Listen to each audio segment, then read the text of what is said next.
In 1941, the Japanese Empire stood at the height of its power, but beneath the surface, a silent crisis was already unfolding. It wasn't about soldiers, ships, or even strategy. It was about something far more fundamental: oil. Without it, planes couldn't fly, ships couldn't sail, and the empire itself couldn't function. And yet, the decisions made in Tokyo that year ignored one critical reality. Japan simply did not have enough fuel to sustain the war it was about to begin. For decades, Japan had relied heavily on imported oil. By the early 1940s, more than 80% of its petroleum came from abroad, primarily from the United States. This dependency created a dangerous vulnerability. When Japan expanded aggressively into China and Southeast Asia, it triggered alarm in Washington. In response, the United States imposed a series of economic sanctions that would culminate in a devastating oil embargo in mid-1941. Almost overnight, Japan's primary fuel supply was cut off. Japanese leaders now faced a stark and urgent dilemma. Their reserves were limited. Estimates suggested that existing stockpiles might last roughly 1 to 2 years under peacetime conditions and far less under the strain of full-scale war. Every military operation, every fleet movement, every training exercise consumed precious fuel. The numbers were clear and they were unforgiving. Japan could either scale back its ambitions and negotiate, or it could seize new oil sources by force before its reserves dried up. Instead of stepping back, Japan chose to move forward, and fast. The strategic focus quickly turned to the resource-rich regions of Southeast Asia, particularly the Dutch East Indies, which held vast oil reserves. On paper, the plan seemed logical: capture these territories, secure their oil fields, and solve the fuel crisis. But this assumption contained a critical flaw, one rooted not in ideology, but in mathematics. Japanese planners underestimated the complexity of extracting, refining, and transporting oil from these distant regions. Oil fields alone were not enough. They required functioning infrastructure, skilled labor, tanker fleets, and secure shipping lanes. Even if Japan successfully captured the oil, it would take months, if not longer, to bring production up to usable levels, and during that time, the empire would still be consuming fuel at an alarming rate. Even more dangerously, Japanese calculations about consumption were overly optimistic. War doesn't follow neat projections. Ships burn more fuel in combat conditions. Aircraft require constant sorties. Supply lines stretch across vast distances, increasing logistical strain. Every variable pushes consumption higher than planned. But Japanese estimates failed to fully account for these realities. They assumed efficiency where chaos would dominate. At the same time, there was a critical underestimation of risk. The plan depended on uninterrupted shipping between Southeast Asia and Japan, a fragile lifeline stretching thousands of miles across contested waters. If that line were disrupted, even slightly, the entire system would begin to collapse. Yet this possibility was not given the weight it deserved in early calculations. So Japan entered the final months before war with a strategy built on a series of assumptions: that oil fields could be quickly restored, that transportation would remain secure, and that consumption would stay within predictable limits. On paper, the numbers appeared just sufficient. In reality, they were already fatally flawed. This is where the math error begins, not as a single miscalculation, but as a chain of them. Each assumption layered on top of the next, creating a fragile illusion of sustainability. The margin for error was thin razor, and in war, thin margins rarely survive first contact with reality. What makes this moment even more striking is that the data was not hidden. The limitations were known. Reports existed outlining fuel shortages, logistical challenges, and long-term risks. But in the face of political pressure, national ambition, and the urgency of the moment, these warnings were overshadowed.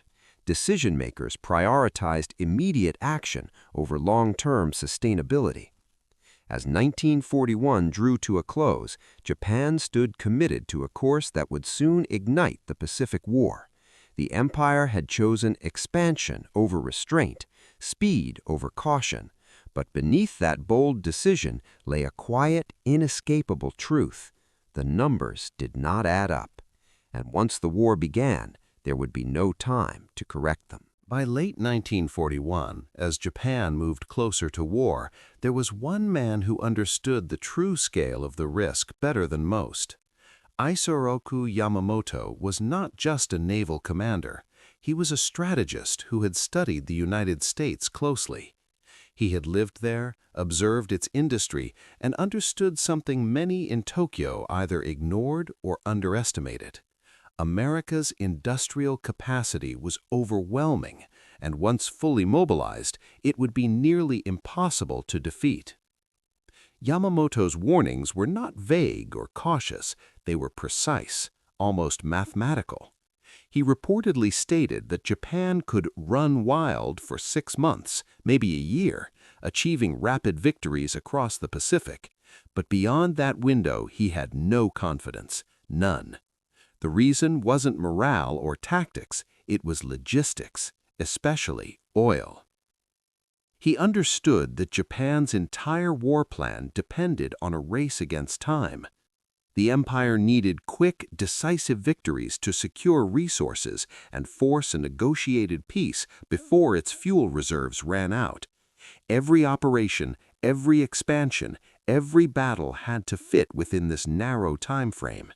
If the war dragged on, Japan's chances would collapse under the weight of its own limitations. But here's where the tension inside Japan's leadership became critical.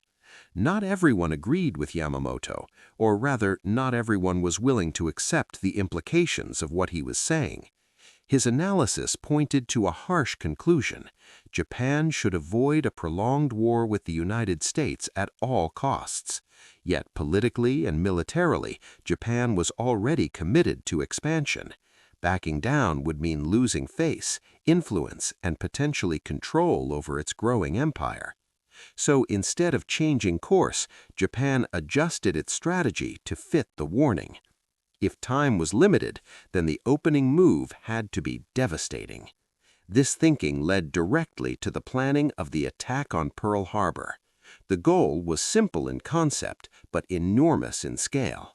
Cripple the U.S. Pacific Fleet in a single blow, buy Japan the time it needed to secure Southeast Asia, and create a defensive perimeter so strong that the United States would be forced to negotiate rather than fight a long, costly war.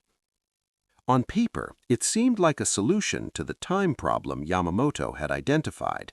If America's ability to respond could be delayed, Japan might stretch its limited resources just far enough to survive. But even within this plan, the same underlying issue remained unresolved: fuel. Yamamoto knew that even a successful strike would not solve Japan's oil crisis. It would only delay the consequences. The empire would still need to capture, repair, and transport oil from distant regions like the Dutch East Indies. It would still need to protect vulnerable shipping routes across thousands of miles. And it would still be consuming fuel at a rate that exceeded safe limits. In other words, the plan did not fix the equation, it only postponed its failure. There was also another layer of risk that Yamamoto clearly recognized: unpredictability. War rarely unfolds according to plan. Enemy reactions, unexpected losses, mechanical failures, each variable could accelerate fuel consumption or disrupt supply lines. And Japan's strategy left almost no room for these uncertainties. It assumed near-perfect execution in an environment defined by chaos. Despite these concerns, Yamamoto ultimately moved forward with the plan. In fact, he became its chief architect. This might seem contradictory. Why would someone so aware of the risks lead such a dangerous operation? The answer lies in the reality of his position. Yamamoto did not control Japan's political direction. War with the United States was becoming inevitable. If conflict was unavoidable, Yamamoto believed Japan's only chance was to strike first and strike hard. It was not a strategy built on confidence, it was one built on necessity. This is what makes Yamamoto's role so compelling. He wasn't blind to the fatal math error, he saw it clearly. He understood that Japan's industrial base, resource access, and logistical capacity could not sustain a long war. But instead of being able to change the equation, he was forced to operate within it. And so Japan entered the war with a plan that depended entirely on speed, precision, and a narrow window of opportunity. The first 6 months would be everything. If those months delivered decisive results, there was a chance, however slim, that Japan could force a strategic stalemate. But if anything went wrong, if the United States recovered faster than expected, if supply lines were disrupted, if fuel consumption exceeded projections, then the entire structure would begin to collapse. Yamamoto knew this, and as the fleet prepared to sail toward Pearl Harbor, carrying the hopes of an empire, it also carried the weight of a calculation that did not hold. Because in the end, no matter how brilliant the strategy, no matter how bold the attack, you cannot win a war if the numbers are already against you. On the morning of December 7, 1941, the Japanese fleet launched one of the most famous surprise attacks in history, the attack on Pearl Harbor. Waves of aircraft swept across the skies of Hawaii, striking battleships, airfields, and military installations with devastating precision. Within hours, much of the U.S. Pacific Fleet lay damaged or destroyed, and Japan appeared to have achieved exactly what it needed, a powerful, shocking blow that would buy time. But hidden within this apparent success was one of the most consequential oversights of the entire war: the oil. At Pearl Harbor, the United States had stored approximately 4.5 million barrels of fuel in massive above-ground storage tanks. These reserves were not just important, they were essential. They powered ships, aircraft, and the entire operational capacity of the Pacific Fleet. Without them, the U.S. Navy would have been forced to retreat thousands of miles back to the West Coast, severely limiting its ability to respond in the critical early months of the war. And yet, despite their importance, these fuel storage facilities were never targeted. The Japanese attack focused heavily on battleships and airfields, visible symbols of military power. But the oil tanks, located nearby and highly vulnerable, were left completely untouched. No bombs fell on them. No follow-up strike was ordered to destroy them. In the chaos and intensity of the attack, they were simply overlooked. This decision has puzzled historians for decades. Some argue that Japanese planners did not fully appreciate the strategic importance of the fuel reserves. Others suggest that the attack's objectives were too narrowly focused on immediate military targets, ships and aircraft, rather than long-term logistical infrastructure. There were also concerns about risk. A third wave of attacks, which could have targeted the oil tanks, would have exposed Japanese aircraft to stronger American defenses as the element of surprise faded. But regardless of the reasoning, the result was the same. The United States retained its fuel. And that single fact changed everything. Because war is not just about destroying the enemy's forces, it's about crippling their ability to continue fighting. Ships can be repaired, aircraft can be replaced, but without fuel, none of it matters. By leaving the oil reserves intact, Japan allowed the United States to recover far more quickly than expected. Instead of being forced to retreat to California, American forces were able to remain in Hawaii. Pearl Harbor continued to function as a forward operating base. Repair operations began almost immediately. Damaged ships were salvaged and returned to service. Aircraft were replaced, and most importantly, the fleet still had the fuel it needed to operate.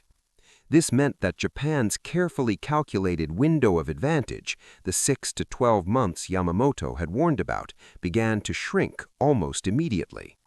The math error revealed itself again, but in a different form.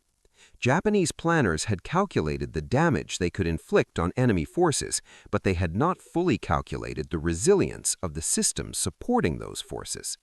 By failing to destroy the oil infrastructure, they preserved the very foundation of American naval power in the Pacific. It's important to understand just how fragile that foundation could have been. Those fuel tanks were above ground, exposed, and highly flammable. A concentrated attack could have turned them into massive firestorms, destroying months, perhaps years' worth of fuel reserves. The psychological and strategic impact would have been enormous. The United States would have faced a logistical crisis at the very moment it was trying to respond to the attack.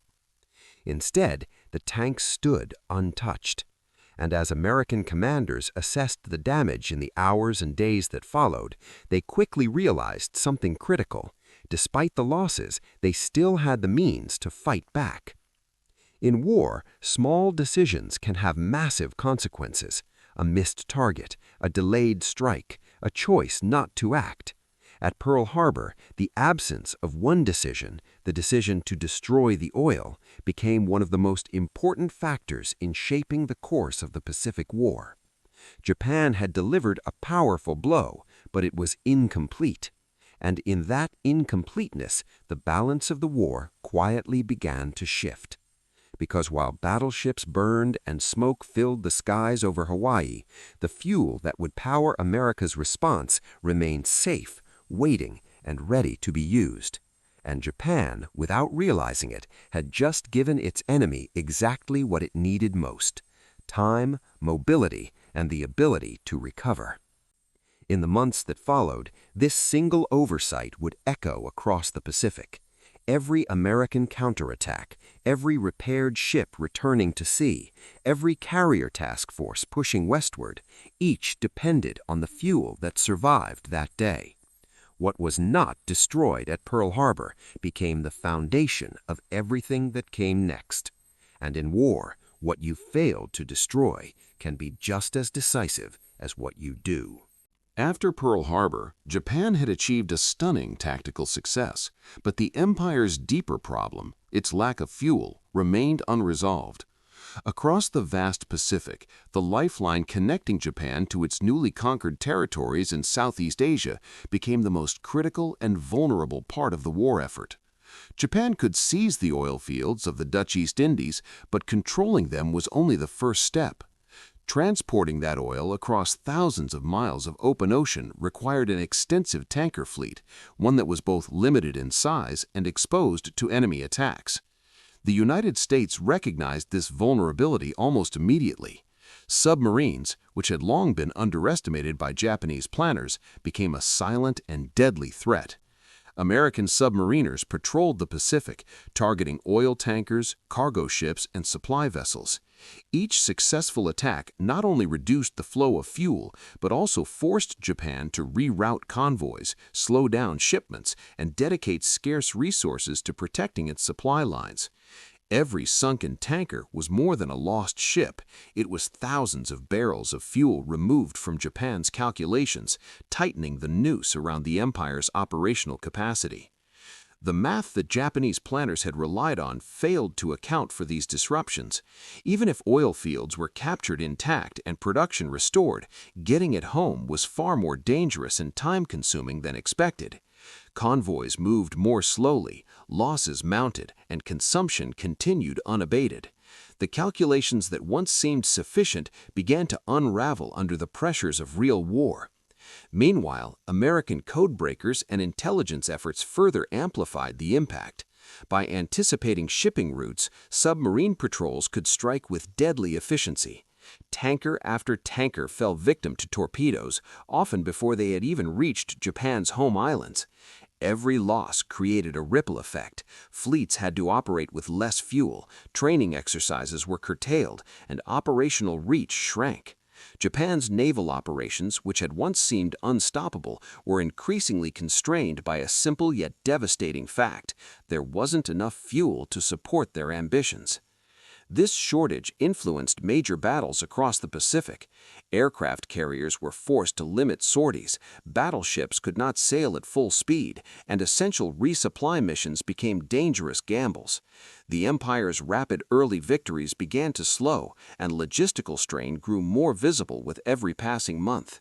The Japanese High Command had underestimated not just the challenge of capturing oil, but the difficulty of keeping it flowing safely across hostile waters. The tanker fleet, already insufficient for the Empire's needs, became a constant target. Submarine attacks, combined with air raids on ports and harbors, further reduced the efficiency of shipping operations. Even when shipments succeeded, delays were frequent, forcing Japanese planners to constantly adjust operational schedules.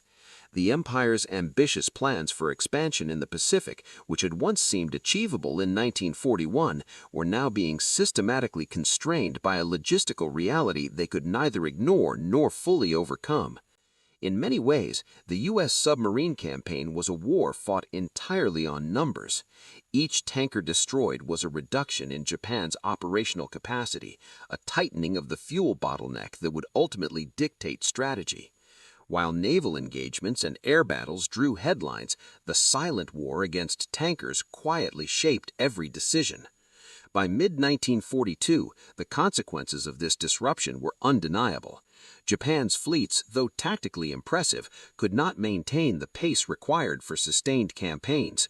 Even victories in battle were hollow if the fuel to exploit them did not exist. The Empire's expansion had outrun its logistics, and every ship, plane, and soldier became dependent on resources increasingly scarce and increasingly threatened. What began as a miscalculation in fuel reserves had evolved into a systemic crisis. Oil, the bloodline of modern warfare, was now the deciding factor in who could strike, who could retreat, and who could survive. Japan's planners, who had once relied on optimistic projections, now faced the harsh reality that industrial capacity, transportation networks, and vulnerability to enemy interdiction would dictate the Empire's fate more than any battlefield success. Submarine attacks, air raids, and logistical delays created a cascading effect. Each lost tanker delayed operations, grounded aircraft, and forced fleets to ration fuel. The Japanese Navy, stretched across thousands of miles, could no longer act with the speed and flexibility needed to maintain momentum. The carefully calculated timelines that Yamamoto had envisioned were collapsing, month by month, barrel by barrel. Fuel rationing even began to affect training and morale.